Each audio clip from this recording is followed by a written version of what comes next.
Langsung aja kita mulai pembahasan kali ini. Kita bakal ngebedah sebuah misteri kuno yang jujur aja kerasa kayak film fantasi super epic. Tapi ingat, ini bukan fiksi ya.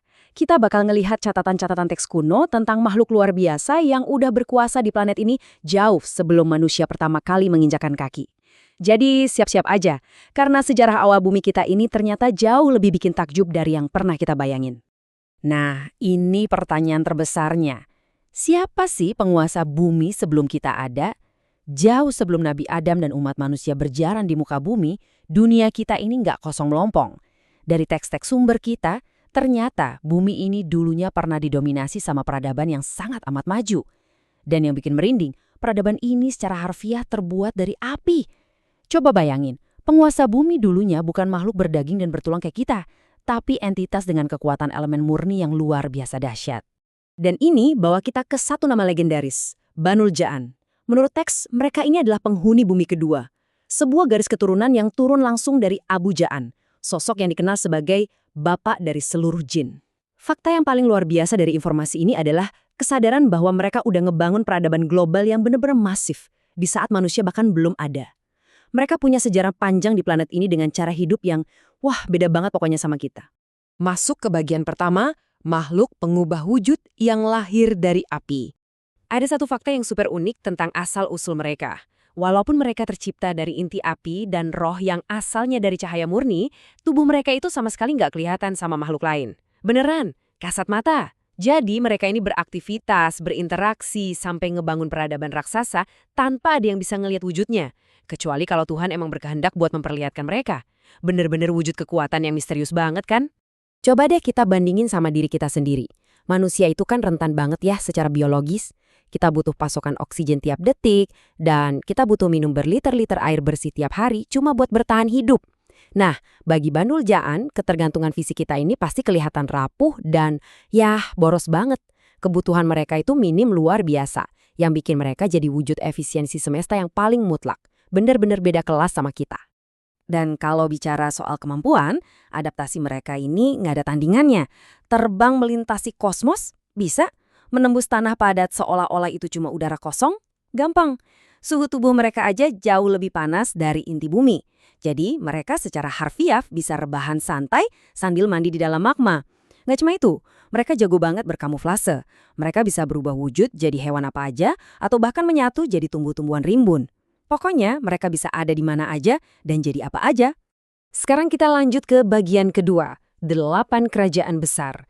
Kita akan lihat betapa absolutnya kekuasaan mereka di planet ini. Selama ribuan tahun, pengetahuan dan keahlian peradaban ini terus berkembang super pesat. Seiring dengan usia mereka yang panjang banget, ilmu mereka juga makin gila. Hasilnya, koloni-koloni awal mereka berekspansi secara masif dan sukses ngebangun 8 kerajaan dunia yang sangat megah. 8. Dan kerajaan-kerajaan ini mencakup semua wilayah yang bisa kamu bayangin di bumi. Kekuasaan mereka itu benar-benar mutlak. Gak cuma ngebagi wilayah berdasarkan 4 mata angin aja, kayak utara, selatan, timur, dan barat, tapi mereka membaginya secara 3 dimensi sampai ke lapisan-lapisan bumi. Buat yang menghuni atmosfer, ada kerajaan langit, terus ada kerajaan darat di permukaan. Ada juga kerajaan air yang nguasain seluruh samudera dan sungai. Dan pastinya turun jauh ke kedalaman magma sana, ada kerajaan bawah tanah. Bisa dibilang gak ada sejengkal pun bumi yang lolos dari kekuasaan mereka. Tapi tunggu dulu, ada satu anomali yang super menarik nih. Selain 8 kerajaan di bumi tadi, sumber teks kuno kita juga mencatat adanya kerajaan ke-9. Cuma, yang ini lokasinya bukan di bumi, melainkan jauh di atas sana, di surga.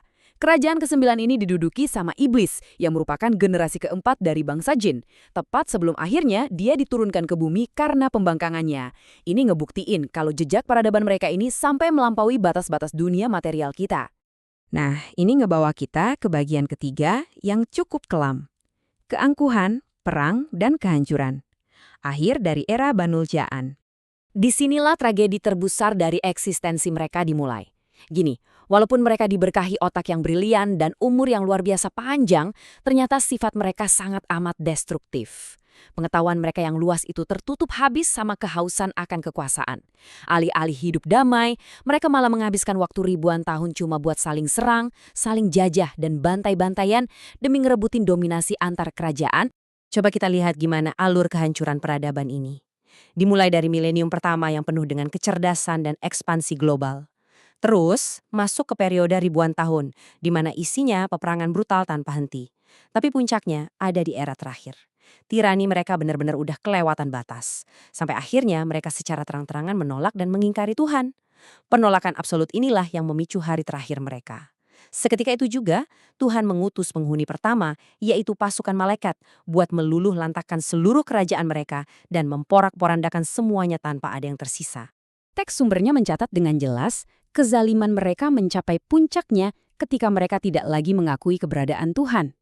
Ini adalah definisi dari kesombongan yang mutlak. Ya, ibaratnya semakin tinggi sebuah peradaban mendaki, jatuhnya juga bakal semakin keras.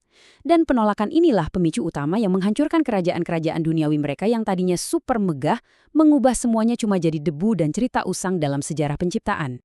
Pada akhirnya, pembahasan ini ninggalin kita sama satu perenungan yang bikin kita sadar diri.